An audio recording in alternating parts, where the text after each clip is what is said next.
Hello, everybody. I'm Brandon Ryan. This is Seth Perlstein. Hey guys, how you doing? And welcome to the 4th edition of CakeTV Live. This is going to be the X2 edition. So how are you doing today, Seth? I'm doing well, Brandon. How about yourself? Good. I'm doing great. Good. Fired up to show everybody SONAR X2. Yeah, so today's a good day for that. Today is a good day. So thank you, everybody, for joining us. We are here at Center Staging in Burbank in the Roland offices.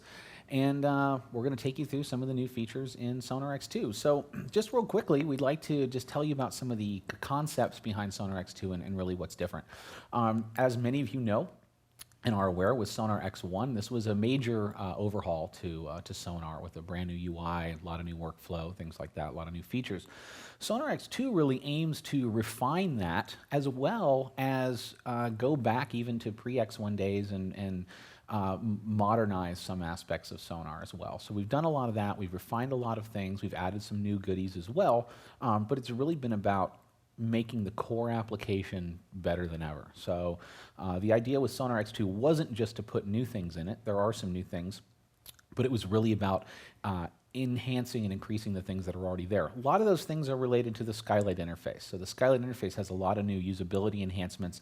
There's enhancements to the Smart Tool. There's enhancements just to the way you navigate, work in the track view, work in the piano roll view. The idea was really to take those things that musicians and engineers do over and over and over in every session and improve those things and make them better and make them faster and make them smarter. So that's kind of the concept. Do you have anything to add to that, Seth? Well, I'm going to be taking questions, so feel free for you guys in chat.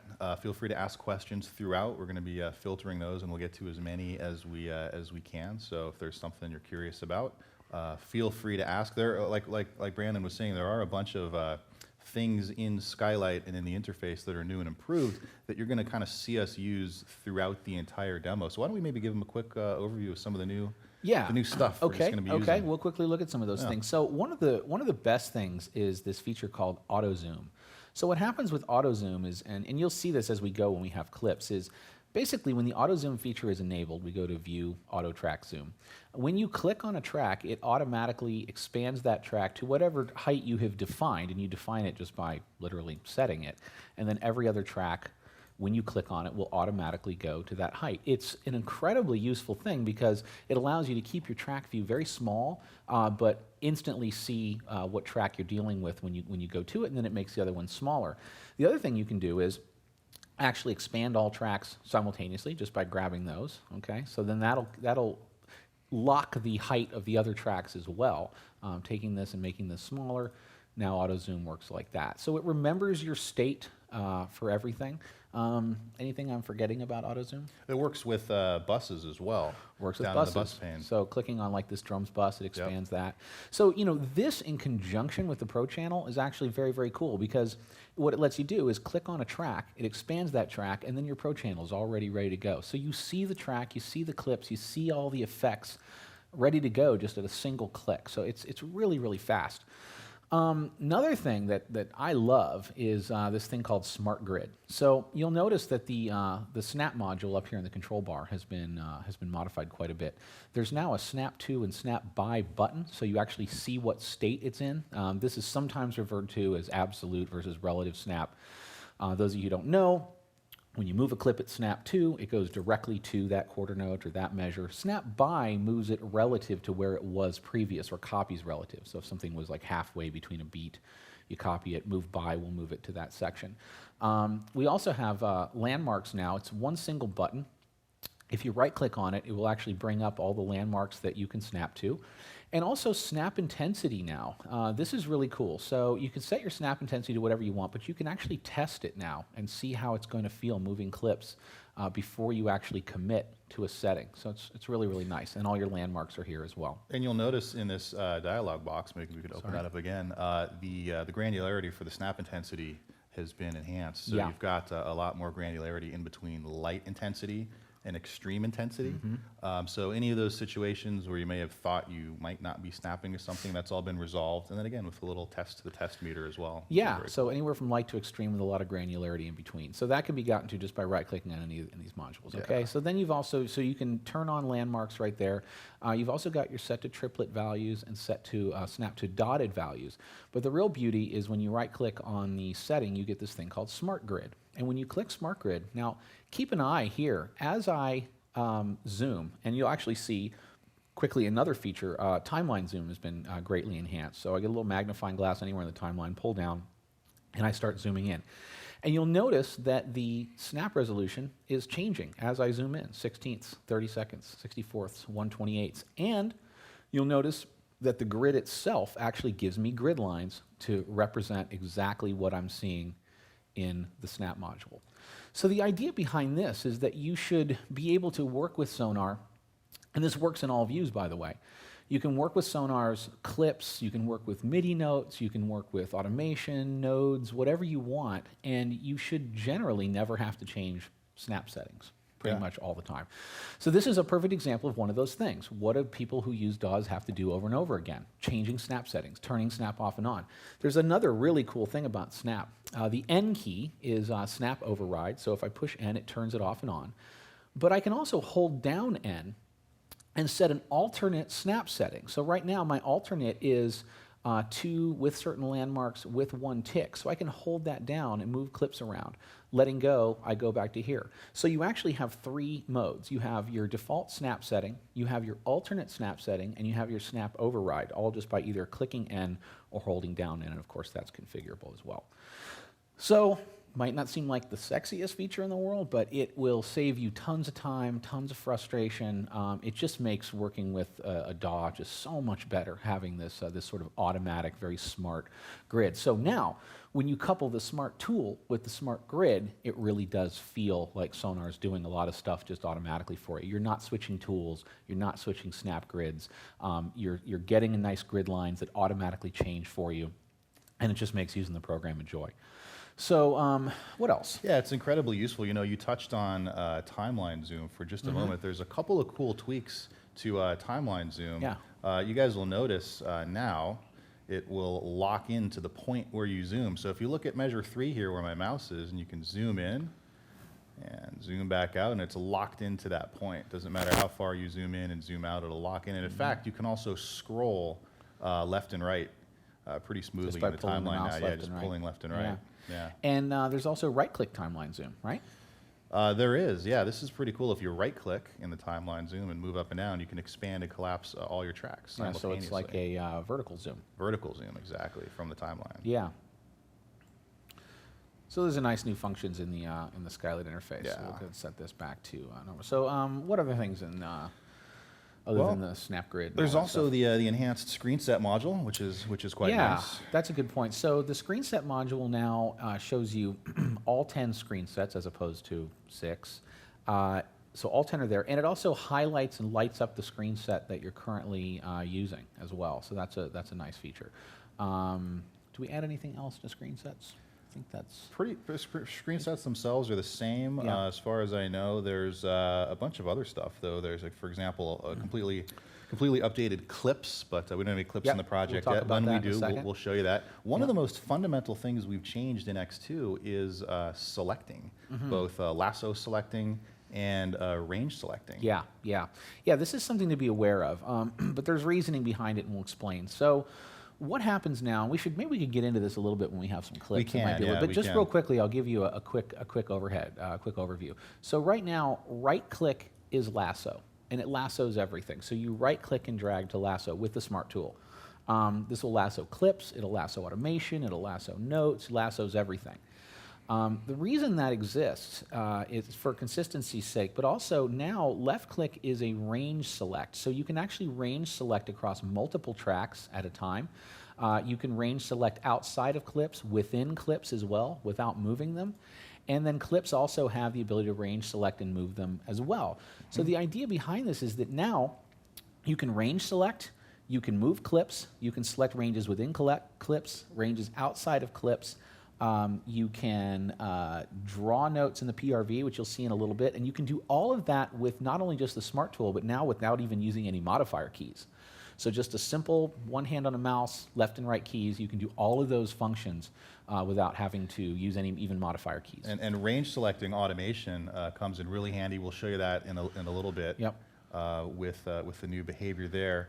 And you can also do things like, paint in automation now just with Alt. You can do freehand drawing. We'll show you all this stuff in a little bit, but freehand drawing, line drawing, all this kind of stuff can now be done with the Smart Tool. So if there was anything that you were frustrated with probably before that the Smart Tool couldn't do, good chance that it's been remedied now for X2, that the Smart Tool can pretty much do everything without ever switching tools. Absolutely. And there's also been edit filter improvements. We're going to kind of have to show you this later. For example, like things with automation parameters are now bumped to the top of the list and highlighted so you know which parameters in the edit filter have automation. Of course, there's automation lanes and take lanes. Again, we'll show you that in just a bit. Buttons for 'em right there. One of the cooler things that we've added to X2 that we can show you right now is full screen mode. Yeah, full screen mode. So pushing F11, let me use this little keyboard here, make sure. So now Sonar can go fully full screen, as opposed to partially full screen. And so that will toggle that. You can set, of course, the hotkey for whatever you want for the keyboard shortcut, but F11 will make Sonar full screen, which gives you some nice extra vertical real estate as well. So it's pretty nice. And that state is remembered in screen sets. You can have one screen set with Sonar in full screen mode, one screen set with Sonar not in full screen mode, et cetera, et cetera. So pretty cool feature. And these are things that are going to benefit everybody. These are going to benefit all users of Sonar X2 Essential, Studio, Producer, et cetera, all the way across the board. And they may seem, to some of you, veteran users, you'll see right away that these are huge things. Some of you may not realize, it might not seem that exciting, but it really, once you start using the program, it really does help, just down to the nitty-gritty workflow and actually working with the program for hours on end. It just saves so much time cumulatively. It's really been great. And going back to X1 now, I find I miss these features pretty greatly. So, what should we do now? Well, that kind of wraps it up for some of the stuff on the surface. We're going to show you all this stuff in the context of writing a piece of music from scratch. And a lot of the new goodies, the new Matrix. We're going to talk about Breverb and Rapture and TH2 and all that stuff. Yep. Why don't we step aside for just a moment from a word from our local sponsor. Attention Cakewalk customers, SONAR X2 upgrades are now available for pre-sale. Upgrade to SONAR X2 Essential starting at $59. Upgrade to SONAR X2 Studio starting at $99. Upgrade to SONAR X2 Producer starting at $99. Upgrade to SONAR X2 Producer by September 30th and get DSF symphonic strings free. Plus, as of August 1st, buy SONAR X1, get SONAR X2 free. Enjoy your upgrade! So, as you can tell, one of the announcements we're making here is that you can now actually go get your copy of, well, you can't get it yet. Not yet. But it is available for pre-sale. Correct. So essentially what's happening is the store is open. You can go pre-sale your copy. And then what happens is once it's available, those of you who take advantage of the pre-sale, you'll get your download about a day earlier than everybody else, so you'll kind of miss the rush. Downloads should be fast. You can start working with it a little earlier. So that's one of the advantages of taking advantage of the pre-sale that is basically available now as of the beginning of this webinar. The other thing that it offers you is those of you going to Producer, to SONAR X2 Producer, will get a free goodie. And that goodie is available right now for download. You can actually go get it as soon as you take advantage of the pre-sale. And that is an expansion pack for Dimension Pro by DSF called, what are they called? DSF symphonic strings. These are symphonic strings, high definition strings, symphonic strings. And they sound great. It's a nice pack of some great strings. And we're actually going to use these to begin this little piece of music. And we're just going to do a very simple piece of music this time. Nothing as detailed as last time, so we can get through some of the new features and not keep everybody here for 2 hours. But that's basically what we're making available. So anybody who goes to Producer, SONAR X2 Producer, you'll get the DSF symphonic strings, HT strings, and that's available now. You can download it as soon as you take advantage of the pre-sale. You can download it, start working with it, and then once SONAR X2 downloads are available, which will be before the end of the month, sometime before the end of the month, you'll actually get your downloads about a day early than the general public if you take advantage of the pre-sale. Now, just to keep in mind, if you do take advantage of the pre-sale, your credit card will be charged. You'll be able to go get the strings, and then once the download is available, We'll make it available. You can download it, and everything's done. But just so you're aware that that's the way it works. Any questions, concerns, go to the website, check out the web page. There's a lot of information there. You can also call a customer service rep, email us, what have you. Lots of people. I'm glad to help you out. Okay. Yeah. Should we move on? Let's get started. Let's make some music. So let's make some music. Yeah. So this is one of the string sounds that's in here. Let me just.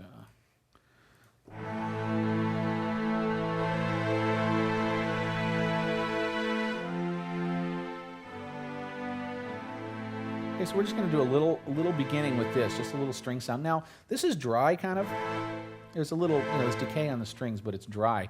So what we decided to do was use the new Breverb ProChannel module. So this is a reverb that is now in SONAR X2 Producer. It is a fantastic sounding reverb. It just has that really classy kind of, world-class reverb sound. It is available as a VST plugin and as a ProChannel module, so you can work with it both ways.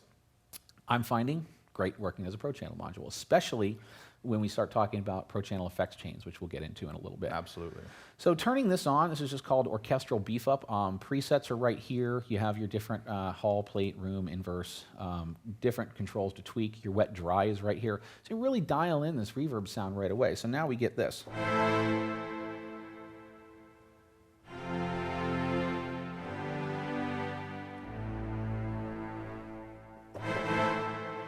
So without it,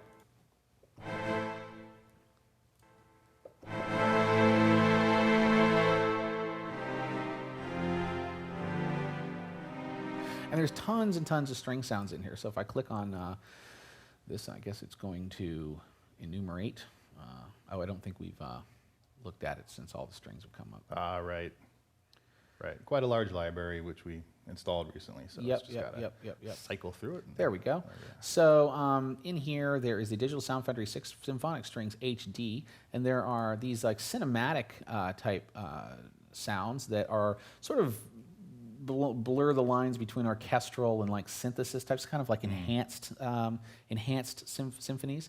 And then we've got symphonic ensembles, cellos, violins, small sections, all these kinds of things. And then symphonic sections, and then symphonic effects that have like pitched voices and all kinds of things. So I just picked a patch called Full String Ensemble 1. And this is what we'll use just to start off with, okay? We're going to go ahead and have the reverb there. We do have a compressor on this. We'll talk about why in a second. And we should maybe mention the console emulation just real quickly. It's on everything in the entire project. Yeah, the entire project has console emulation on it. And what we're using is the A-type console emulation. We're going to let you hear this at the end. You're actually going to be hearing it the whole time. We're going to turn it off at the end and let you hear the difference. Here's what console emulation does just real quickly. So console emulation, when you plug into something analog, like an analog console, it has... there are things that are different about the circuitry of every channel and buses and things. And there's like little bits of crosstalk. And so basically what it is asymmetrical summing. So it adds little intricacies and things that add different types of harmonics and little bits of distortion, I guess, technically. Yeah. And it enhances the sound. It changes the sound. And a lot of what we hear when we listen to things running through big consoles is we're hearing that sort of circuitry going on. So what we've done here in the console emulation is we have the S-type, N-type, and A-type. And you can, these are all based upon very, very famous legendary consoles. And there's a bus version and a track version. The track version has trim, drive, and tolerance. And tolerance basically is kind of like sort of how much I think the components within the channel strip actually sort of affect the sound. So you know, it's the kind of thing that you'll do it to taste. You can mix console emulation. You can have maybe S-type for drums and A-type for something else and N-type for vocals or what have you, or you can do the whole thing as one type of console. We're using the A-type across the board. And we'll get into this a little bit later. Just wanted to let you know that that's what you're seeing and that's there. And that is available to SONAR X2 Producer customers, and it will be, it's built into the ProChannel. Okay? So that's what we've got on this channel right now. And let's go ahead and record some strings. Okay, so I'm just going to record an intro section just real quick, and then we'll move on from there. So arm record, and we should get a 4-bar count in. See if I can.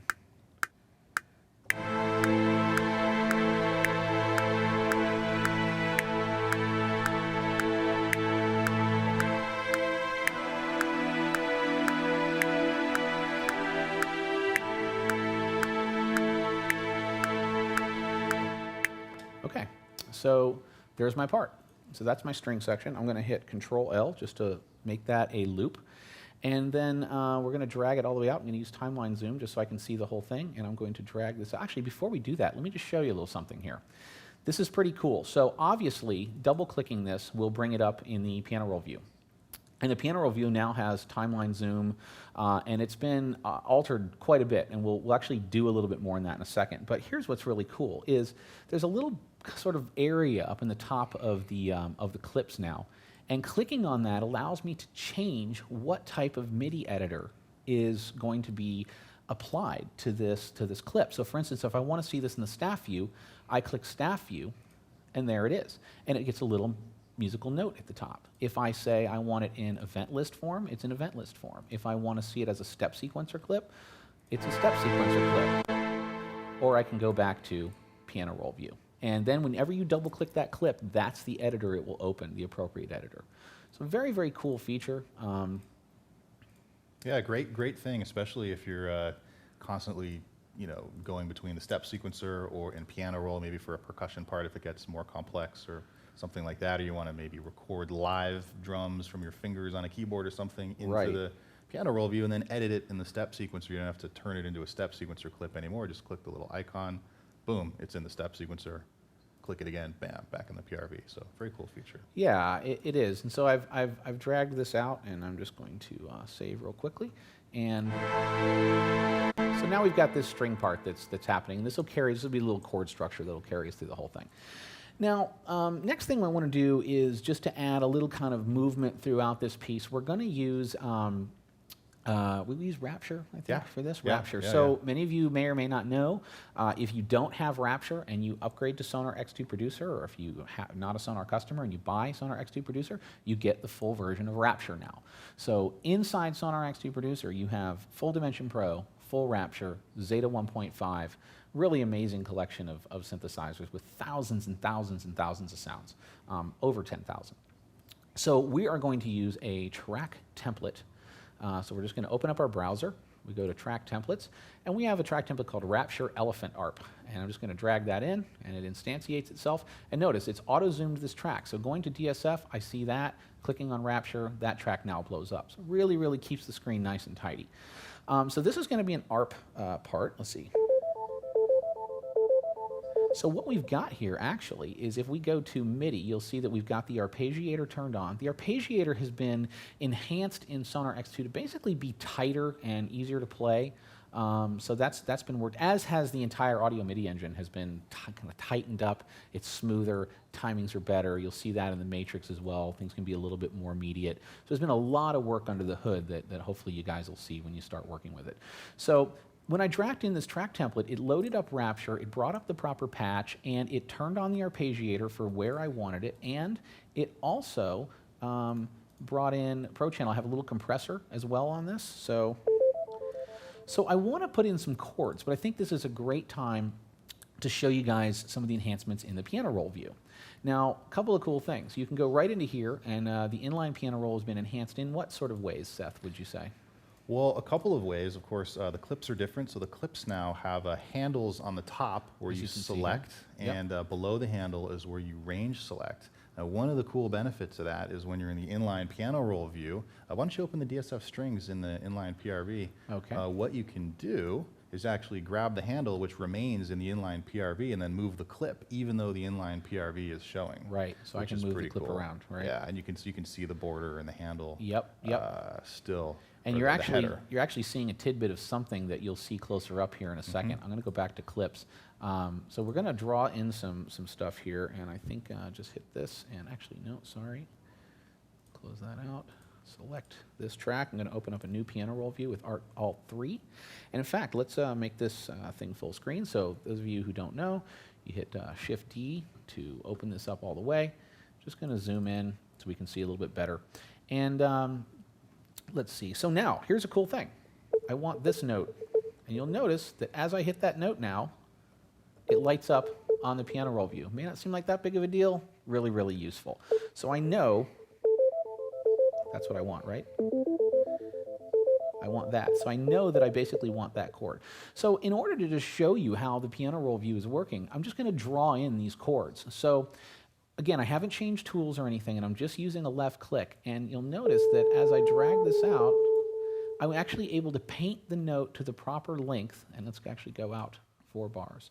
I'm actually able to paint the note to the proper length. You'll also see this blue line that's going across. This is sort of like a horizontal aim assist, essentially, that's allowing me to see exactly where, especially if I'm way over here, I can see exactly what note I'm on by playing the note to identify it, and my blue line showing me exactly where I'm about to paint that note in. So let's go ahead and paint that note in, and we'll take and we'll do like an A up top, I think, right? Yep. So let's play that.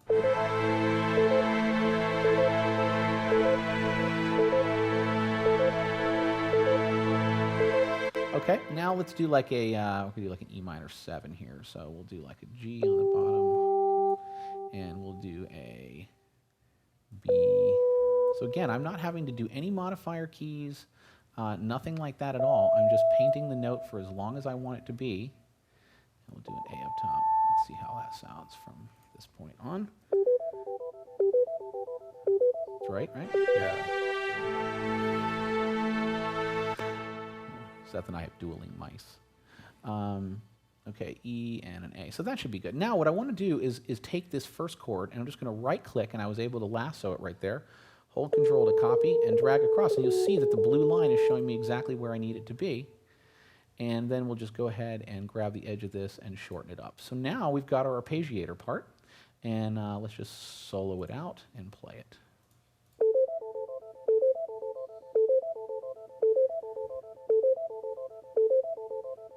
Chord change.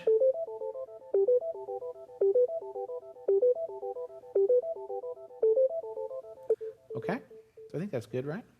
Yeah, absolutely. And just to answer a couple questions, the arpeggiator, again, is built in to the track. It's built into every MIDI and instrument track, and you guys can see it on the left where his mouse is in the channel strip in the inspector. Yep. So it's built in the MIDI tab, all kinds of patterns and things like that. Yeah, there's hundreds of patterns, latch, you can load presets, you can determine what, and there's all kinds of shapes like, forward circles and inward circles and all these types of things. You can also adjust velocity, swing, duration of notes, so they might clip a little bit, like, that kind of thing. So anyway, so closing up that, so now we've got this clip, and we'll just drag this back to what it's supposed to be, and I'm gonna turn it into a groove clip with Control L, and now we'll just drag this out as well to the end. And now we have.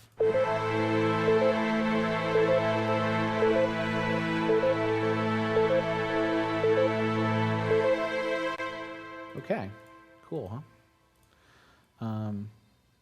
And let's go back over to audio, and let's get rid of the Pro channel. Let's take a listen. I'm just going to bring these strings down just a little bit.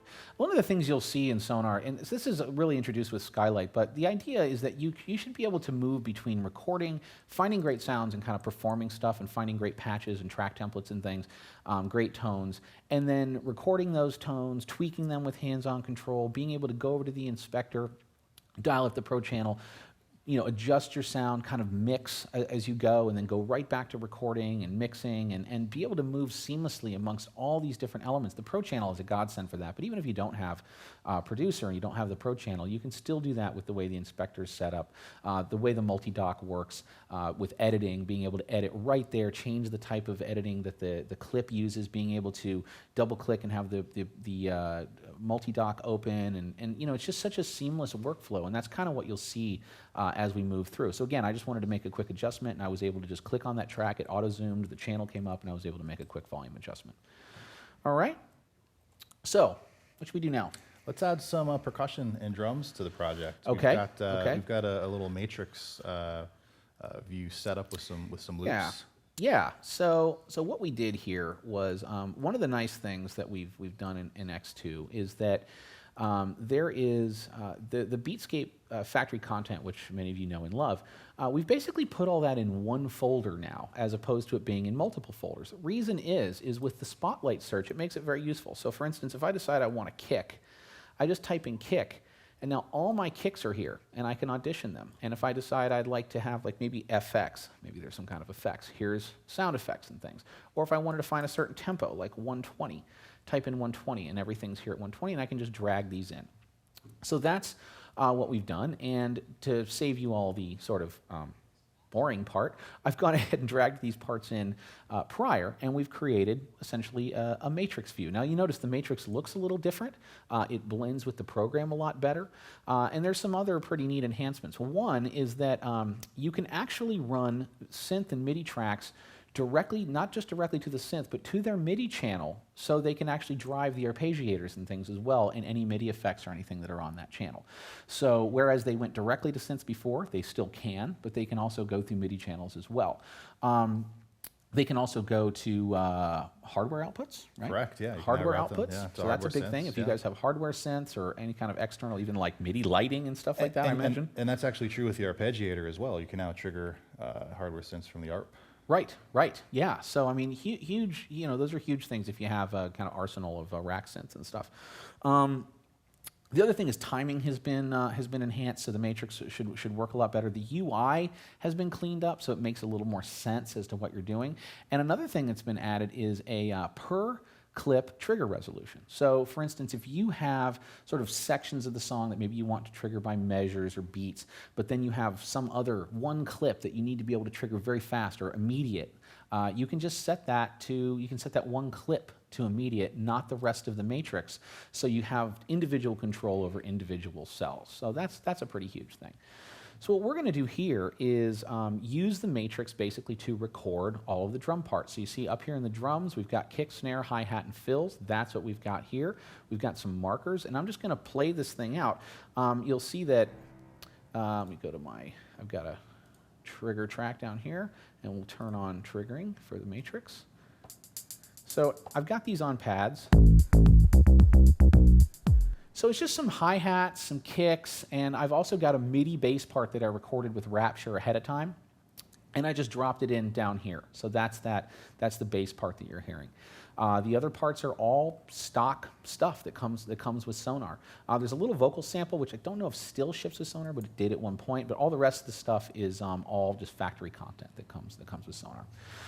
So what we will now do is I'm just going to record this matrix part. Hopefully I get it right the first time. We don't have to redo it. So I'm going to arm record for the matrix. I'm going to have it follow the now time. It's set to 1/8 notes globally.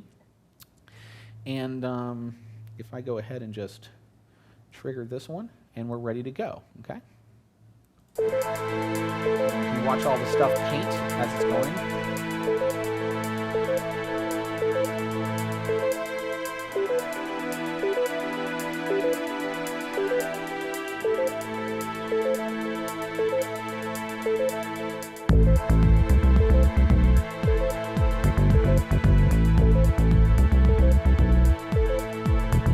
Fills come up, I'm actually going to bounce between two different fills. I'm going to kind of beat juggle them in a sense.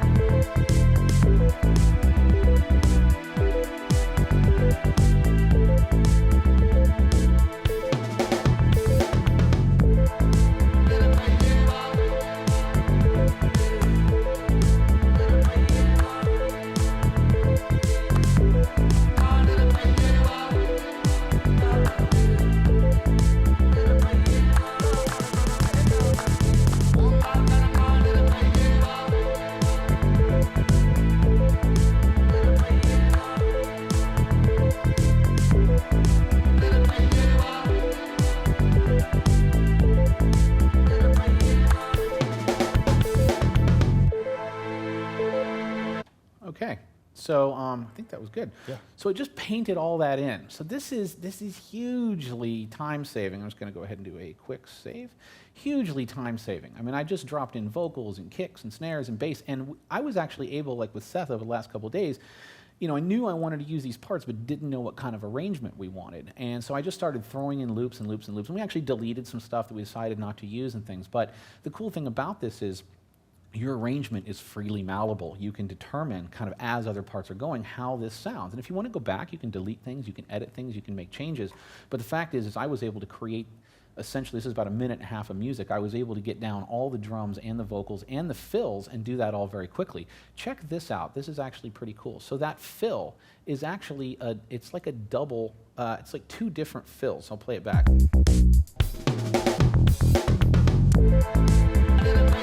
Okay, so pretty cool. Now I just noticed right here, there's just a small little bit early, so I'm just going to lasso and fold that back. So again, you see with the way the new clips work, it's really fast to go in and make edits just using timeline zoom. Let's see if there's anything here that could be cleaned up as well. Don't think so, is there? No, that looks fine. Yeah, okay. So, and we can go make changes if we hear any other problems or anything as we go. Okay. So, so all those parts are there, and I've already got them in the Pro channel. So we've already got Pro channel stuff going on here. So for like the kick, here's the kick part that was recorded. Okay, everything great. And going into the Pro channel, you'll see that there's some compression on it. There's some EQ using the quad curve EQ. By the way, if you don't have the quad curve EQ because you didn't take advantage of expanded, SONAR X2 Producer has the quad curve EQ in it as well, which is awesome. Again, I always say probably best EQ built into any DAW. And then we've also got the console emulation on as well. Snare, the snare we're looking at, we've got, this is a pretty cool chain right here. We've got a little EQ with a little roll off. We've got the soft tube saturation knob, also again included with SONAR X2 Producer. We've got the PC76 compressor, and again, console emulation on A-type. The hi-hat has a little bit of just some roll off, console emulation, and the fills, same type of thing.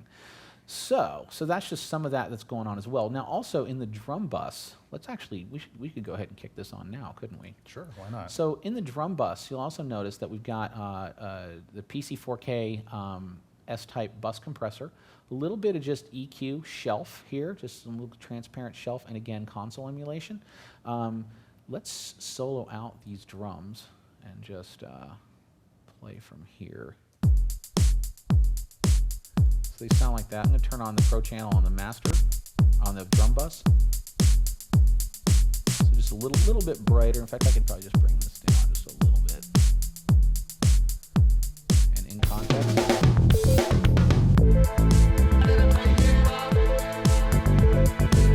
Okay, so that's pretty cool. I'm going to go ahead and close up my bus pane, and we don't need the matrix anymore right now, so I'm just going to close out the matrix. And what else? Well, a couple things to do right after this. First, why don't we add a crash symbol? Great idea. In a couple spots. Okay. And then we'll do a little bit of side chaining. Yeah. Okay. So, great way to get a crash symbol. Let's open up our browser with B. Let's go to our plugins. Let's go to Instruments, and let's use Session Drummer. Yeah. Okay. So we're just going to drag in Session Drummer, drop it into a track. Creates the track for you Creates automatically. the track. Gives it its auto zoom. I could have also set it up so that it would just do that. And rather than loading a whole kit, let's just load a crash symbol. Yeah. That's crash, right? That's it, yeah. One of the cool things about the Session Drummer library, it's fully modular, so you can load individual kit pieces. You may have seen this in other demos from the various kits that come with the instrument. So Sizzle Kit, that's a nice crash. Sounds like it'll work. Yeah, and let's also just, we could actually just turn it up in here, couldn't we? We could. Turn it up, get a little more out of it. Yep. And if we want more, we can use any of these gain staging things that we have here. So, and then to go ahead and add the part, we want to add it right here on top of this snare. To go ahead and add the part, again, all you do is just click the little step sequencer. It launches the step sequencer, okay, ready to go. And then I'm just going to go up to, there's crash, click that note, and then there's my step sequencer clip right there that created that crash symbol. And so what we'll do is I'm just going to zoom in a little bit, and I'm going to copy it. I'm going to take it, and I'm going to copy it on top of, am I copying more stuff than I want to be, I think. Just make sure I'm not copying too many things.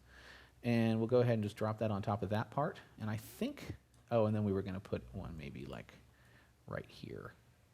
So you'll notice too, as I'm copying, look at the aim assist line. Makes it so much easier as I'm moving things around. Look, this bright blue line that's highlighting where I'm going. So this, again, when you talk about the snap resolution, the smart grid, when you talk about the grid lines that automatically adjust, when you talk about the aim assist, the way that works, and also aim assist has been enhanced to not only just show where your cursor is, but when you're moving clips, you get this bright blue line. The whole thing feels just intangibly better, more solid to work with. Yeah. And again, you'll notice I've been doing things with notes. I've drawn in notes. We've moved clips around. Yeah. We've done lots of different types of editing functions, and I've never changed tools, and I've never changed my snap grid, which is pretty cool. So let's listen to how this sounds coming in.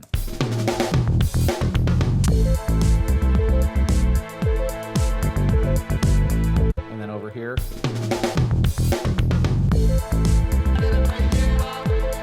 Okay, so that's working pretty good. Let me just, I feel like there's a little extra something here, is there not? Or did that come in a little late? I don't know. It's okay. Anyway, so all that sounded good. So now we got our crash cymbal. And let's do this. Let's take the crash cymbal part and let's route it out to our drum bus, which we already have created. And let's also move it into the drums folder. How about that? So now when we collapse the drums folder, everything's nice and tidy in there. Okay? Crash cymbal. Good? Yeah, You perfect. happy? Absolutely. I'm happy. So what about the strings? I think we've might Yes. want to tweak the string sounds just a little bit. I agree. The string sound for this is a great string sound, sounds realistic, but maybe we want to kind of electronify it a little bit and maybe make it kind of move a little. Yeah. One of the ways in which we can do that is using side chaining. Not a new feature, but a very cool thing. And we'll show you how we'd work this out. So what we're going to do is on the strings, clicking here, again, this pops right up, we've got the PC4K S-type bus compressor in here, clicked into sidechain mode, okay? So you hit the little, for sidechain, turn it into I. So we can go to the kick now, and on the kick, I'm gonna use an aux send, and I'm gonna send it to that, Plug-in. that plugin, that yes. compressor, yeah. And I'm gonna do the same thing with hi-hats, actually. So we're gonna take this, and we're making them pre-fader. Why are we making them pre-fader? Just so if we adjust the mix, it doesn't affect the send level Right. to that compressor. So Right. it's just a constant level. So we did it, so we basically ran the kick, the snare, and the fills into the strings to drive the strings, all right? And let's take a listen to how that sounds. Let me just zoom out a little bit here. It's gonna kind of animate it.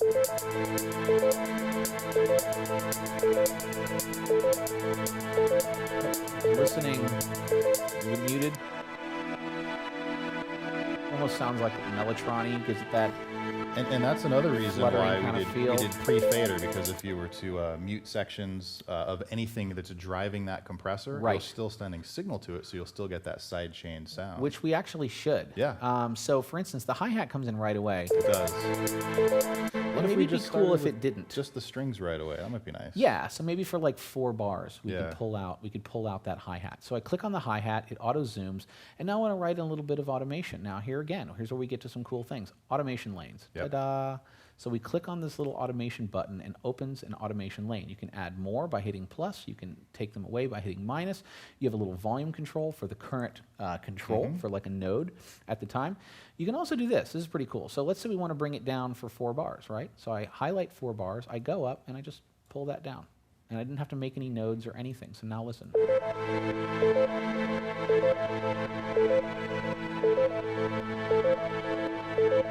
Hi-hat.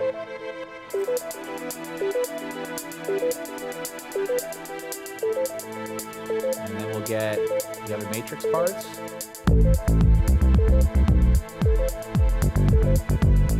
Bring down the bass a little bit. Again, now we're going to mixing.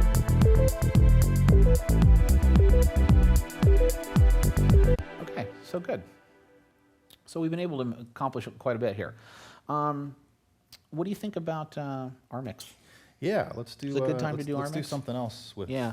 to the drums. Yeah, so we're going to do something here, then we're going to turn it off because it introduces just a little bit of latency for live parts, but I want to get this in here and then we'll turn it on again later. So one of the things that comes with SONAR X2 Producer is RMix Sonar. This is based on Roland's V remastering technology. They have a product called RMix, and this is the RMix Sonar. This is the version that's built into Sonar. So what happens is it can go into any insert, put it anywhere you want, and it can be routed, to any track. It has some built-in effects, but you can also use, of course, the ProChannel and all of Sonar's effects. But it allows you to do some very interesting things. So you can go in and maybe, and there's tons of videos of this online. You see people like pulling out vocals and doing noise reduction and things, which it actually works great with. You have noise canceling here for hiss noise, hum noise, wind noise, air conditioning, that kind of thing. But it also can be used, as you'll see, there's a blog on the Cakewalk blog and a video that shows RMix being used in very creative ways. It can be a very complex, very deeply controllable filter, essentially. Yeah. So we thought we might do this on this a little bit. And so just automating the drums in the beginning, I think, is what we're going to do. So this is on the drum bus. It's turned on. I'm going to start with it kind of in a little square up here. You can change the to circle and square, and you can change the shape, just by dragging it around like that. I'm going to go with a square. And I'm going to turn down, as soon as it comes on, I'm going to turn down the outside level. And what that's going to do is it's going to turn down the volume of everything outside of that square. So you only hear the frequencies within the stereo field and within the volume of what's inside that square. And then I can move it around and I can make some changes. So should we do it? Yeah. Okay, and you'll see the automation all drawing down here in the drum bus, by the way. And one thing you should notice, too, a new feature, you can arm and disarm automation on the fly now. Yes, so yes, what if we just start playback, hit arm, and well, I want to do it right from the beginning because I want to grab this outside level. So, while that would be neat. Okay, ready? Oh,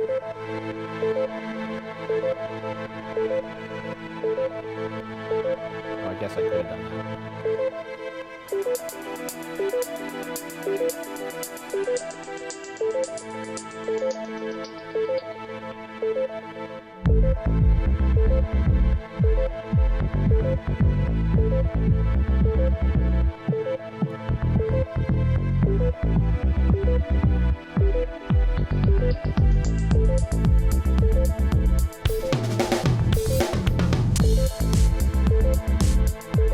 Okay, so I just automated that, and you can see all that happen right there. So let's just go back and play it back real quick. I'm going to take it out of write mode, and we'll play back.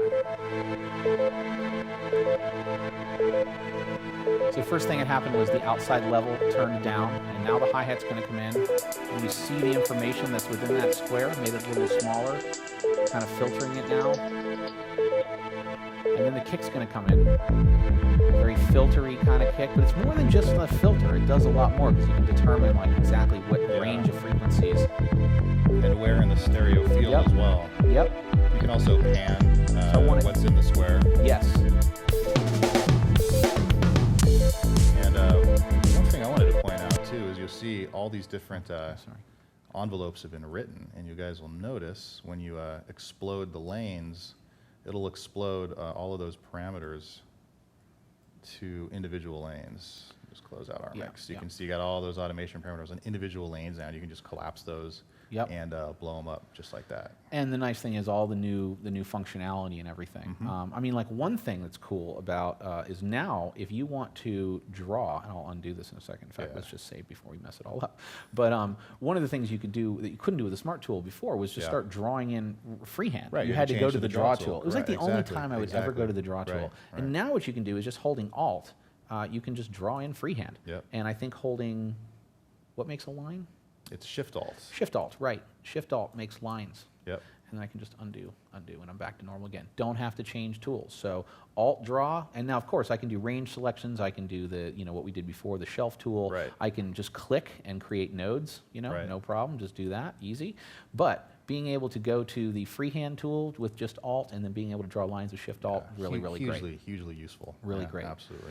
So, okay, so we've got some automation there. Let me see where this snare comes in. There's just a little extra something here I hear that I don't like. So, and you can edit really granularly, really tiny. I can get in here and make these edits. And that smart grid follows your zoom level That's wherever the thing. you go. That's the thing. I just got in really slow. I needed to just move it by 128th note or something like that. And I was able to do it, and that grid just keeps changing. And I never think about snap anymore. I mean, it is so nice. But, Sonar X1 brought you the ability to not have to think about tools. Right. Sonar X2 brings you the ability to not have to think about tools or snap grids. Right. It's pretty awesome.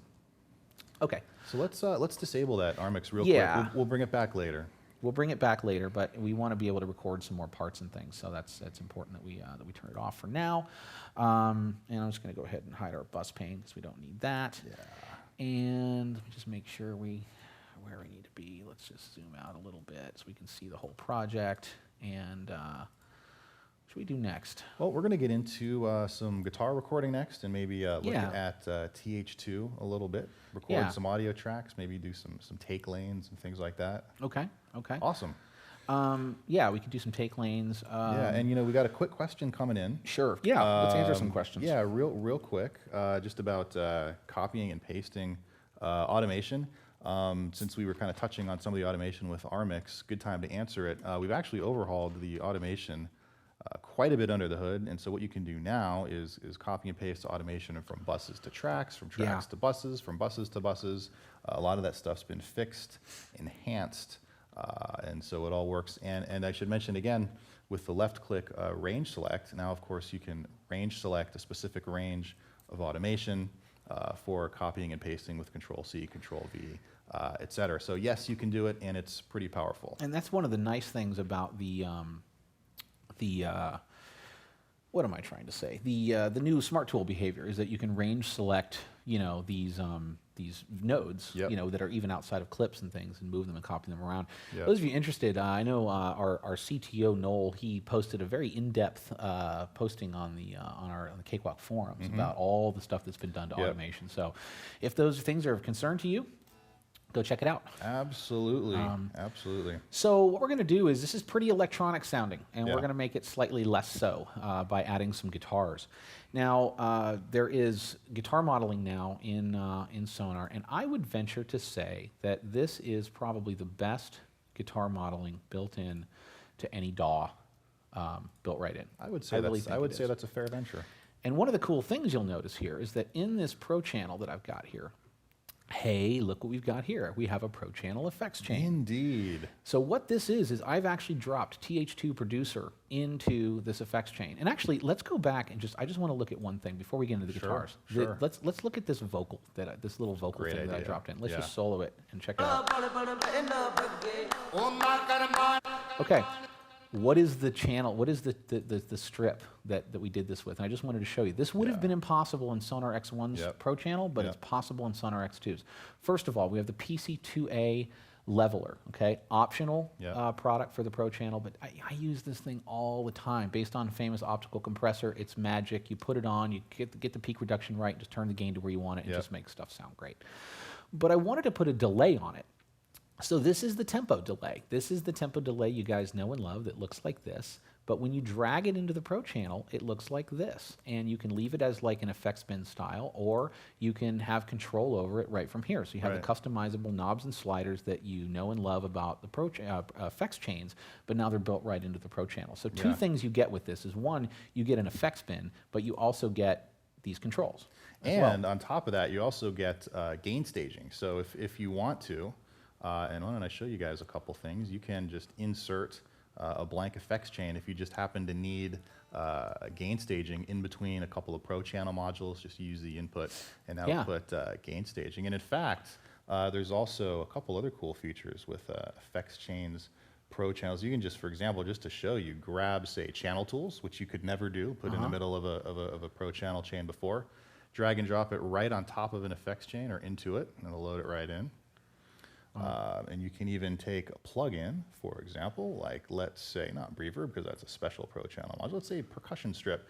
You can drop it right into the Pro channel, and it'll turn it into an effects chain automatically for you in the Pro channel. This is the effects chain with the percussion strip. Awesome. Let's just get rid of those because we're not going to need them. We also went one step further, not just including Pro channel presets. We've made a batch of 30 Pro channel effects chains, and there's going to be shipping with X2 Producer.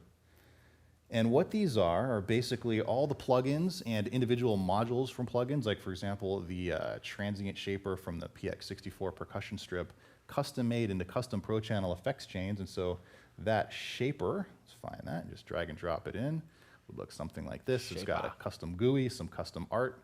The pertinent controls have been mapped out. You guys can see it's just the shaper. So you can just, and there's all these effects, you know, alias factor, All the effects from Producer are loaded.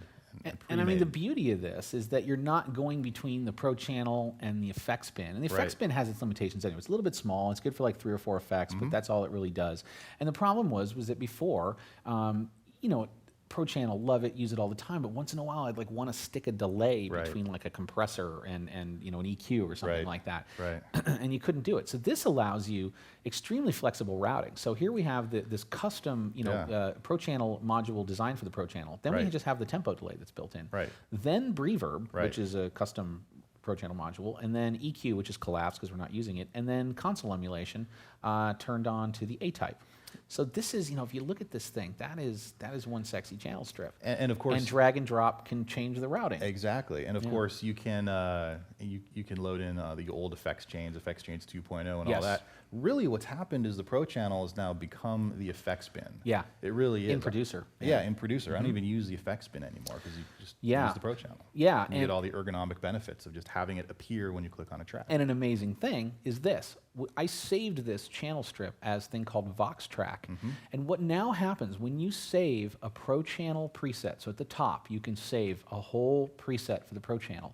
It now only includes the Pro channels, but it includes all of your VST effects that are in there as well, and their settings. Exactly. So even better than an effects bin that you can save, you now have this Pro channel that's this awesome channel strip of all this stuff that can be just saved and recalled anytime. So you know, this is really almost all you need for effects. Is just save Pro channel presets and boom, you're ready to go. Yeah. So that's why this sounds. So I'm going to turn off this whole Vox track. That's how that sounded with the effects. So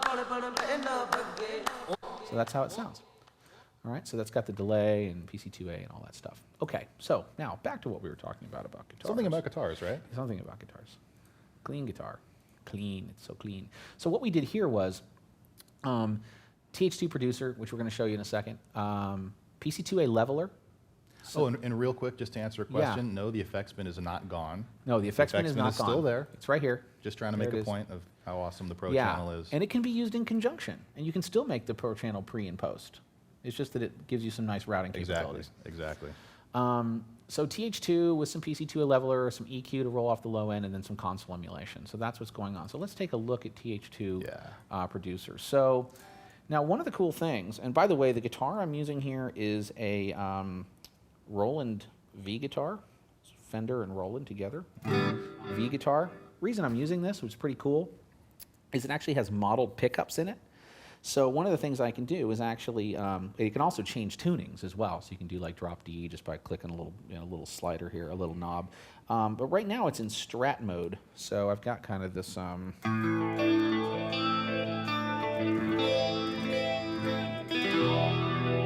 I can also put it in humbucker mode in a little bit when I'm going to play a little bit heavier part. So that's one of the cool things about using this the V guitar.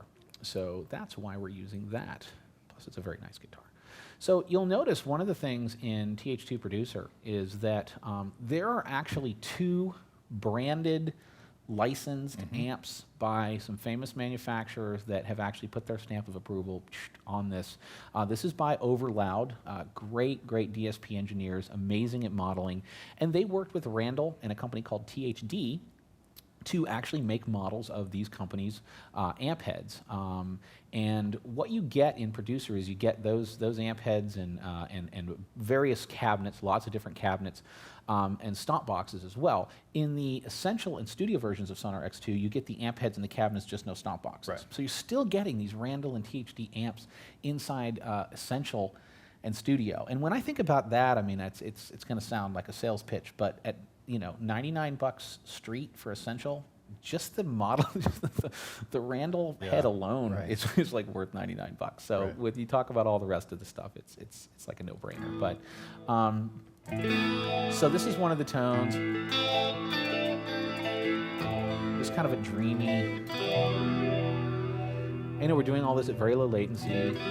And it's cool in this thing, as you move around, you can actually move and you can click on all these different components and you can change, like for instance, if I want to change the miking, I just grab the mics and drag them around. Why don't you play it? Yeah. I'll just drag it around. Grab the other one.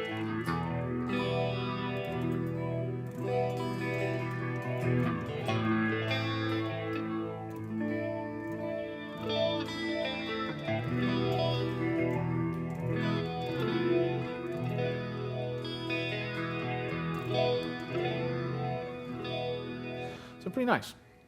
All right, so let's record a part with this, and of course you have full control over all the all the controls and everything. Mics you can move around. You can actually do split setups where you can do a whole amp rig on each side, which is cool. So you can get stereo effects right away. And along the bottom, these little plus signs you're seeing, those are basically smart controls.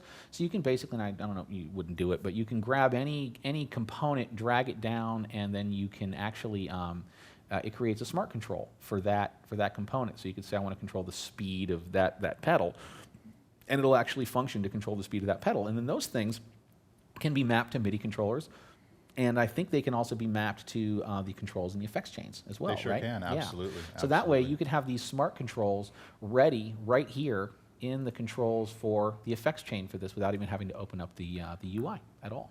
Yeah. So it's awesome. One of the things that it does incredibly well, I've found, I don't know if those of you who haven't used TH2, one of the things I've found lacking in a lot of amp simulators is they do clean tones nice but they don't do high gain chunky stuff very well. Like you don't get like harmonics and just that reactive.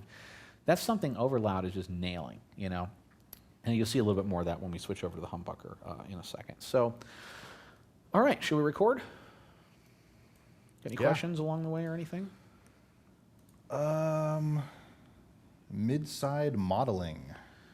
I don't even know what that means. Neither do I, so let's move on. Okay, cool.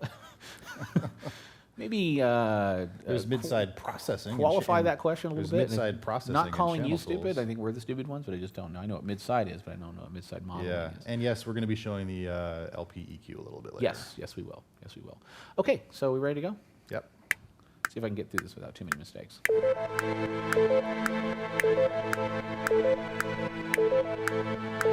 Very simple guitar part I'm going to play.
Cool. Thank you, Seth, for taking care of that recording for me. Good job. And by the way, this is X-Ray. Yeah, X-ray function. Makes plugins invisible by hitting Shift-X. Anyways. You can do a quick save for me? Yeah. I'll just do it real quick. Okay, and then so we'll go in, just grab the beginning of that, just trim that up to the beginning, and maybe we'll zoom in and make sure that it's not clipping off the very beginning of it. So we'll just go back, and because I started that strum kind of early, so that's great. We could even come back just a little more, grab a fade handle. All these like hotspots too for fade handles and all that stuff have all been improved as well. So let's listen to how that sounds.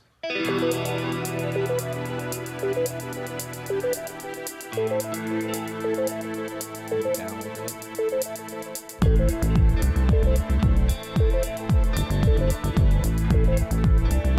Okay, so there we go.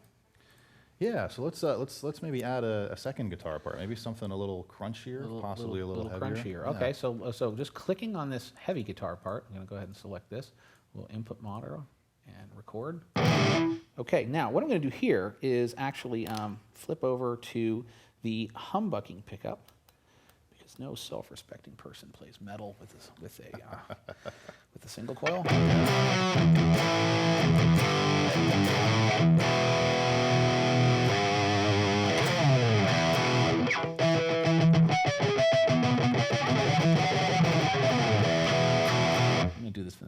bars.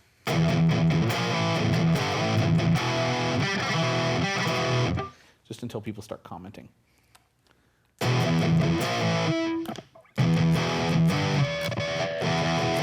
So going back over like to the Strat pickup. Ouch, too much. Humbucking pickup.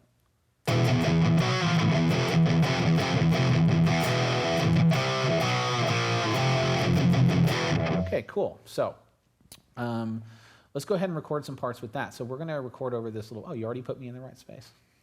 You are. And notice as I put him on measure 24. Notice the new now time.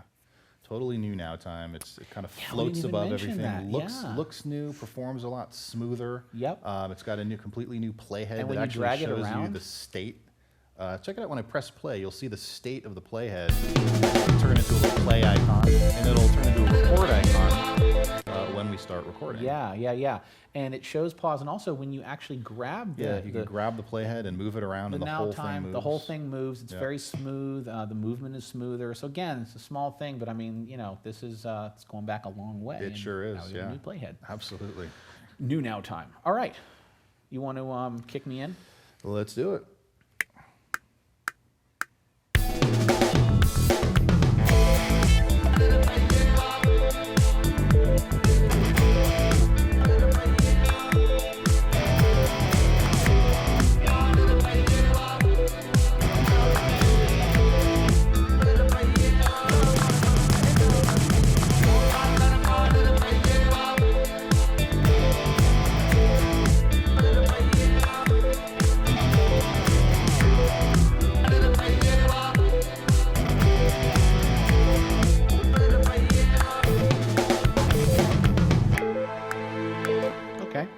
So well done. Yeah, the end could have been better though. Yeah. So I'm just going to go ahead and save this take real quick. Yep. And let's go ahead and show them the take lanes. Maybe I can absolutely fix up the end of that. Just maybe we'll do a little little punch. Maybe the last four bars. What do you think? It's a great idea. We'll set some. Do a little right click. Set punch points. Yep. And little Shift L will create a loop selection. So just very quickly, he was able to just drag a selection, create punch points, create loop points. And then one of the really cool things now is we're going to open lanes, right? Mm-hmm. And in these lanes, some interesting things happen. So those of you who have been used to layers prior, layers could get crazy. They could get very unmanageable. Things might move around. Things didn't stay where they were. I mean, those of you who use Sonar, you know those deficiencies with layers. Lanes basically fixes that stuff. So you can delete takes very easily. You can add new lanes to record on. Things stay where they're supposed to be. And when you do punch-in takes, it'll actually mute and visually mute either the area of the clip, if it's a longer clip, or the clip itself that you're recording over. Right. Right? Did I explain that okay? Yeah, so you'll notice, right, once we arm record, this area of the clip is going to become muted, and it'll create new lanes as we go. Yeah. So should we try it? Let's give it a shot. Ready? All right, I'll just drop in on that E. Awesome. Okay. Oh, you know what? Let's make sure that's set in our preferences. Yeah, show them how to do that. Recording preferences, right? So P opens up your preferences. If you go to record in the project section. You can also right-click on the record button. Take you right there. You could. There's a little feature here called mute previous takes. It wasn't set. I guess it's per project. Mm-hmm. So if you select that, now when we press record, you notice it muted the area underneath that part.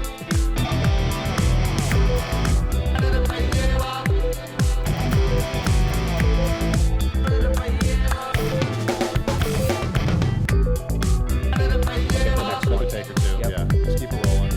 It's only going to record in between those punch markers.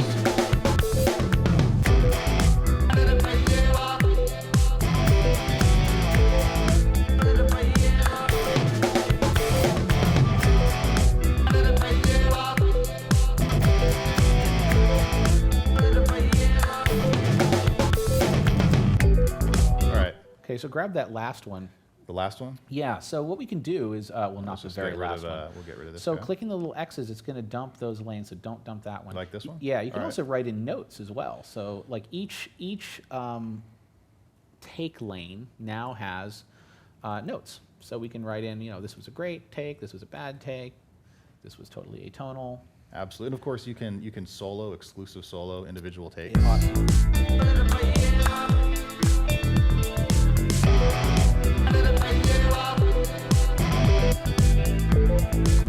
nothing in that one, Yeah, right? You so- can mute takes, delete takes. Do you want to just delete all the takes with the last one? Delete them except for, yeah, take 4. Take 4. Well, this one that says record take 4. Got It's it. actually on 5. But Right. So yeah, I just want that last one. So, and then they go away, and now you've got the part, and automatically muted the parts right above. And then if you, what happens if you fold up the Yeah, take fold up lanes? the lanes, just And then you blows get it up that. right to your track, and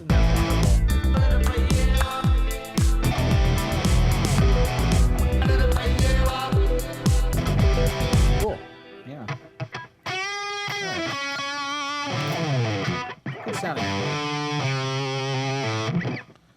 Good sounding modeling. Absolutely. Let's turn off loop and auto Feels punch. like a metal day. So we got the Okay, guitars. so we're done with got guitars, the right? guitars, and yeah. All right, I'm going to put this guitar down now. So again, you're only going to get one guitar. Nice thing about the V guitar. You can play all those. Also does an acoustic, which is cool. Apparently you can get a sitar going somehow. Right. Meow, meow, meow, meow, meow. Right. So maybe we should show them a little bit of the console emulator, maybe some A/B. What do you think? Yeah. Well, you know what we should do first is Yeah. let's go to our master bus. Oh yes, yes, yes. Let's go to our master bus. Absolutely. And so let's disable record and turn that off. So we've Yep. got all our guitar parts. Yep. And in fact, let's go back. Let's go back over here and just kind of clean this up so we don't have any junk. Yeah, and while I'm doing that, I'll mention we're running the Roland Octacapture as our audio interface. Latency, I believe, is set at 128 samples. So it's not super low, but it can go down to a 48 sample buffer. I think we're it's at like 2 point, 2 point something. right now. 2.9 milliseconds, I Yeah. think, is what it is. Yeah. And we're input monitoring, obviously, through effects at that latency. And if we weren't live on the internet, I'd probably set it lower. Oh yeah, absolutely. Well, I mean, in both of our studios, I know in mine, Yeah. I run mine at most 96. Yeah. A lot of times down to 64 samples. Yeah. The Octacapture has, as does the 700R, just Yeah. amazing quad capture as well. Amazing drivers that get really, really low latency. And again, SONAR X2, I mean, keep going in there under the hood and, expanding the low latency support and Yep. just making it work Yep. better and better and better with less, you know. The other thing too is, you know, a lot of things too, like being able to like instantiate plugins, drag in Yeah. synths, like Yeah. all that stuff. You get a lot less gapping or clicking. Now, Right. let's just address this right now. I wouldn't say, I'm not going to call it a 100% everything you can do in Sonar is totally gapless no matter what. There are issues where you have latency inducing plugins, things like that. However, when you have synths going, dragging a synth, most synths that I've tried Yeah. will just instantiate no gapping. Right. Changing loop points basically is essentially gap free. Yeah. Things like that, you know, turning off and on plugins. Again, certain instances there might be something, but it's definitely is a lot more finesse than prior Right. versions, and many things you would do on a normal basis. And we actually took this information from you, the users, Yep. and looked at those scenarios and made them gap free for the most part. Yeah. I mean, it's again, you don't want to say something. It's not like 100% guarantee. You know what I mean? But it's they've done a lot of work. The engineers at Cakewalk have done a lot of work on making Sonar just that much smoother and with less gapping and stuff. And I mean, Yeah. I'm able to work with it in a looping mode. With it basically running a lot, and I'm dragging in synths and effects, and I have nothing noticeable that causes me to. Absolutely. And we have a question coming in asking if notes are on tracks or only take lanes. And in fact, it's a great question. There's no notes per se built into the track. However, there is a notes section in the track inspector. So if Yep. you click the little track button in the inspector, you've got a description, just type in whatever you can see, and that'll follow on a per track basis. You've got it in the inspector and then also in the individual lanes as well. And speaking of lanes, there's one thing that I just wanted to touch on real quick, because we didn't really show lanes on MIDI tracks. No. And this is actually a very cool feature. So if I just explode this Rapture bass track, and maybe just for fun, I'll add a second lane, you'll notice that we've got edit filters in the individual lanes. And I can change each lane independently. So I can have lane 1 here opened up. Close my bus pane real quick. I can have that opened up to show notes. And I'll just go ahead and fit my content. So I've got my inline piano roll view in this lane, my clips showing in this lane. I can have individual inline piano roll views on a per lane basis. So I can draw in notes per lane. Let's go ahead and undo that. So pretty cool feature if you're looking to layer like and build up individual parts and have unique piano roll views per lane on a single track. Yeah, that's fantastic. Yeah, and then when you just collapse it right up, it goes right back to the original track, and it'll remember the states, whether it's showing clips or whether it's showing notes on a per lane basis when you expand and collapse. And you know, a nice thing to point out is that like with the automation lanes and stuff, I mean, if you like doing it the way you were doing it, or you have one automation, you want to see it over the clip, you can do that. There's nothing has changed. You can shift click on envelopes and they work just like they always have, but if you want to see them on lanes, you can do that too. So Sonar is one of these applications now where, you know, we didn't take that away, we kept it. So Seth is showing you, you know, you can see that he's shift clicking on these nodes. Between. You can easily do that if you want to, or you can work in lanes. So you have this option to just kind of move back and forth depending on, you know, how you want to work. And someone asked, are layers gone? And the answer is yes. Lanes are essentially replacing layers. Yeah. So they're kind of like layers, but greatly enhanced, tons of new functionality. They work a whole lot better, a lot easier to use, more flexible, more powerful. Yeah, and I think the reason they're called lanes now is because we have automation lanes and take lanes. They basically look and function very similarly. Right, just different so kinds they're of all data. lanes now. Exactly. Right. Yeah. Okay. Cool. So glad we got to answer So- those. so, Let's move on to I'll just take over just for some a mastering second. stuff. So Go for it. master bus did a few things here. So one of the things is added some master bus compression. Okay, and then there's also no EQ, but what I did was we added some console emulation here, right? Right. So that's on. Also the LP64 EQ. And we've got some concrete limiter here, which I'll actually turn on. We actually have two concrete. Hey, double. Let's remove one of those. Double concrete. Double concrete. So this is a pretty cool chain here for the master bus. And let's talk about the LP64 real quickly. So let me just save everything we've got, bring this up. Oh, this is in some weird mode. Okay, so let's just play a little bit of this. Just brighten it up a little bit.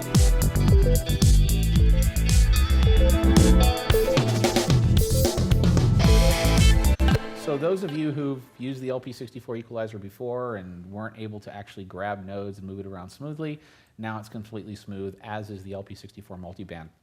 These are completely linear phase plugins, so they're great for mastering. So you might want to add maybe some, like G-type EQ or something like that to color. But once you're done with that and you're at their mastering phase, this is where linear phase plugins are really, really nice because they're not really meant to be tracked through a mix. They do add latency, which is compensated for automatically, of course.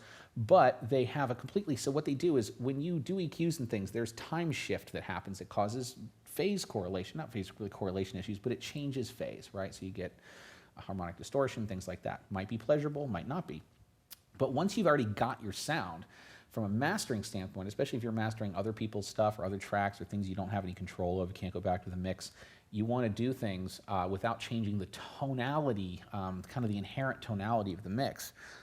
That's where linear phase plugins come in. And they tend to be very expensive plugins. They're difficult to create, and this is one that's built into Producer.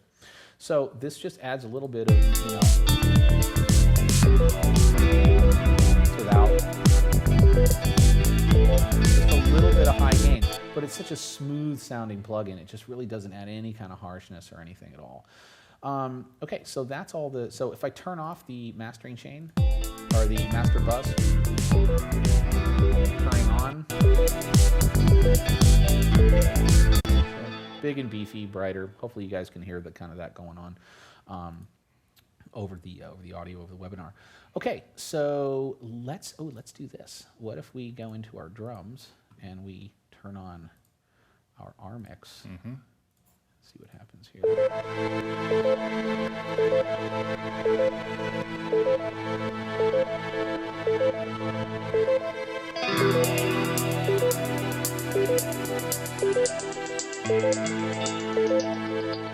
Here comes our kick drum.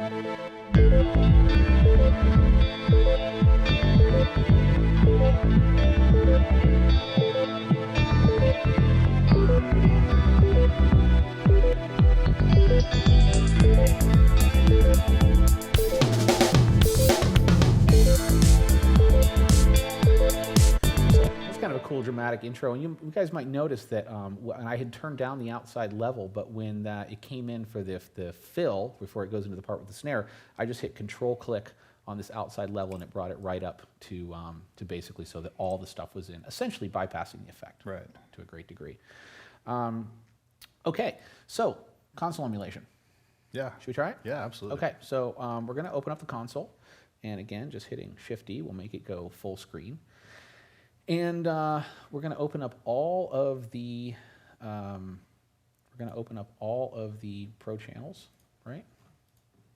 And let's do a quick group across. I should probably quick group ahead of time. Yeah. Yeah. Just hit Control A. It'll select everything, so you can quick group. So Control A. A lot. All right. So now, if I hit hold And Control, just select the buses as well. Yeah. Yeah. Let's open up our bus pane, and we can select the buses too, along with the tracks. Okay. All right. Why wouldn't it do all of them? I think they'll be able to tell from just Okay, this. fair Yeah? enough. Yeah? Fair Okay. enough. Let's just so as we've been doing console emulation, we've been mixing into it the entire time, and I'm just going to turn off the track ones here real quickly, so you can kind of just A/B the two together. You'll still hear there's like one on a bus, but they shouldn't matter that much. Keep in mind, just listen closely, and you'll hear you should hear a difference. Again, the console emulation is subtle. It should be subtle, but definitely when we've been here, we can definitely hear a change kind of in the low end, the cohesion. It's a little bit bigger with it, without it. So let's turn it off. Well, let's actually go to a part you can hear a little bit more. I'm gonna turn it off.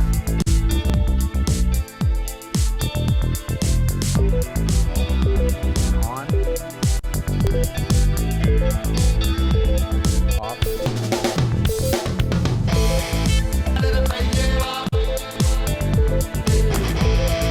Let's go back before these guitars a little bit again. Once the fills come in.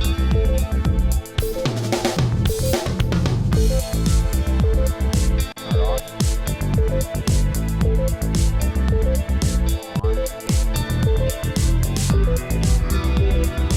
I mean, for us here, I'm hearing the kick, the bass, and the snare definitely come out more, sounding just bigger. Yeah, the instruments really kind of glue together and sit more up front. Yep, they do. They absolutely do. The console emulation is the kind of thing where if you put it on a track and you listen to one track, or like on a bus, if you crank the drive, turn the tolerance on, you'll hear it, especially if you crank the drive. And if it's on a track, if you really crank the trim, you'll almost get a little bit of overdrive, like you're overdriving the channel. It does do that. But Overloud has been incredibly careful to go through and meticulously model every aspect of channel strips, and they did it in a very realistic way, all the components and everything. And in fact, if you look at like test tones, sine waves through an analyzer, through these console emulators, you actually see all the harmonics and things that are being added. It's very, very detailed. And so what happens is that you might turn it on one track or something, you crank it and go, okay, I can hear it. But where it really shines, and I think this is the way with all console emulation, where it really shines is when you've been mixing into it, or maybe you add it at the end, and you turn it off suddenly, and then it makes a pretty dramatic improvement. It shouldn't be like massive, because if it is, then it's not console emulation, because running through one console and another, it's a big difference. People with ears, and it sounds more professional, that kind of thing, you'll hear it, but don't expect it to be like a distortion or like a delay or something that's totally obvious. But boy, I'm a convert after just working on just the last couple of tracks with using the console emulation on every single track, and then by the time I get done mixing, I turn it off, and it's like it just loses some of its life in a way. And that's really, the thing, really cool. Like you're mixing on a console, you just throw it on every track beforehand and mix with it already there. Right. Yeah. The console is kind of already there, so you just sort of mix to it. Yep. And it's just kind of a lot easier to get that sort of full, thick sound. It is, and one of the things I've wanted to do is actually try mixing different types of console emulation. So maybe using like one type for drums, maybe the different types. So bigger mixes, maybe that have lots of guitars, lots of vocals and stuff, and trying different types of console emulation. I mean, it would be literally like having 3 types of expensive consoles and mixing different parts of your song through different consoles. It's pretty amazing. Console emulation is a new thing. There's some other products out there, pretty expensive. But this is built into Sonar X2 Producer, and it's part of the Pro channel, which makes it really cool because you could put it first in a chain, Yeah, you last could, in a sure. chain. You could do some various different Yeah. things. One of the nice things here is, like for instance, on this channel, I actually wanted a limiter, and I wanted it after the console emulator Right. because it just sounded better that way. Right. So I was able to do that because of the flexibility of the Pro channel. Also, again, on our master bus, on our master bus, we've got, let me just go over here. We've got, this setup where we've got a bus compressor that's like a console type compressor, Right. and then console emulation to kind Right. of add that nonlinear summing.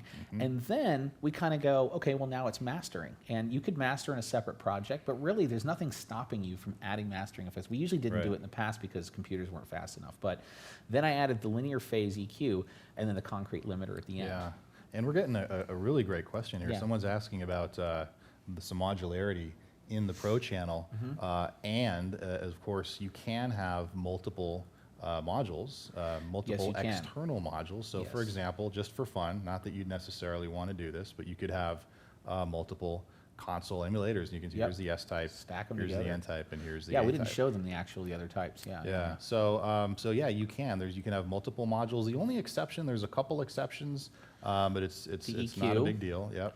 The EQ, the Tube bus saturation, compressor, and then the tube sat. compress the bus or track compressor. Right, Just because right. they're built in, it's just some technical stuff under the hood. But Yeah. all the other modules, console emulator, Breverb, not that you'd want to stack two reverbs necessarily, but for effects chains, it's extremely handy because you can have as many effects chains as you want in the Pro Yeah, channel. yeah. It's kind of like the effects bin. There's no limit on the number of Pro channel Yeah. modules that you can have.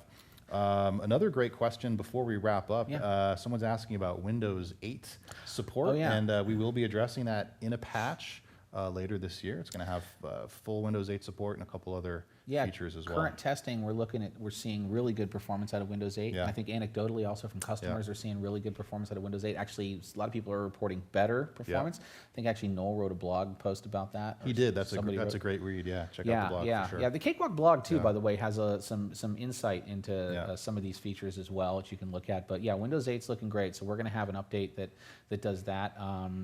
And another thing just to notice here, in Sonar X2, I wasn't managing a bunch of windows. I mean, if you're using Sonar X1, you've gotten used to it, try using another DAW for a little bit. And it can be kind of crazy because look at these channel strips. It would be 4 or 5 floating windows, and then I'd close them all out, and I'd go to another track and go, oh, well, what are these plugins like? And I'd find an insert and double-click a whole bunch of them and lay them all out and go, no, that's not that, close all those. I mean, the Pro channel is really a godsend for ergonomics and for mixing. And now that we have things like console emulation in there, and we have the ability to use all of your effects in there, you notice the entire time we did this, the only UI we opened, I think, was TH2, right? TH2 Producer and RMix. So you can, if you kind of got a big window and you want to do that. But again, if I had my smart controls set up in an effects chain with TH2, I wouldn't even need to open that. Absolutely. And so you're able to just click on a track, it auto zooms, the Pro channel changes, you can use your mouse wheel, scroll up and down the Pro channel, and move to your next track, and you can work so quickly.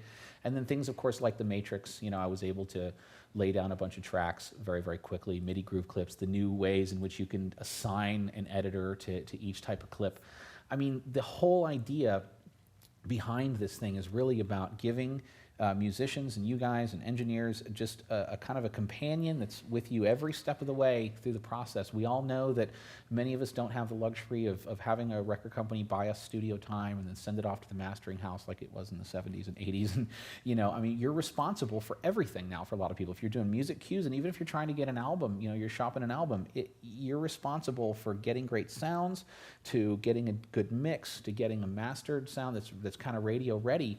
And Sonar is really your companion to help you do that. And with X2, we've tried harder than ever to just kind of continue to beef it up to make it feel more solid, more reliable, more flexible, and just to take care of more things in the background so you can concentrate on the music and not have to think so much about snap grids and tools and all these things that are not very musical and not very fun. Yeah. So available for pre-sale right now. So if you're sold, head to the store, get your DSF symphonic strings, download them, start working with them. You'll be first in line to download Sonar X2 when it's available before the end of the month. And we'll probably see everybody in about another 8 weeks or so, yeah? Yeah, sounds about right. Okay. Yeah, thank you so much, That's it. everyone, for hanging with us. Yeah, thanks for joining us, and we'll see you next time. Bye-bye. Take care.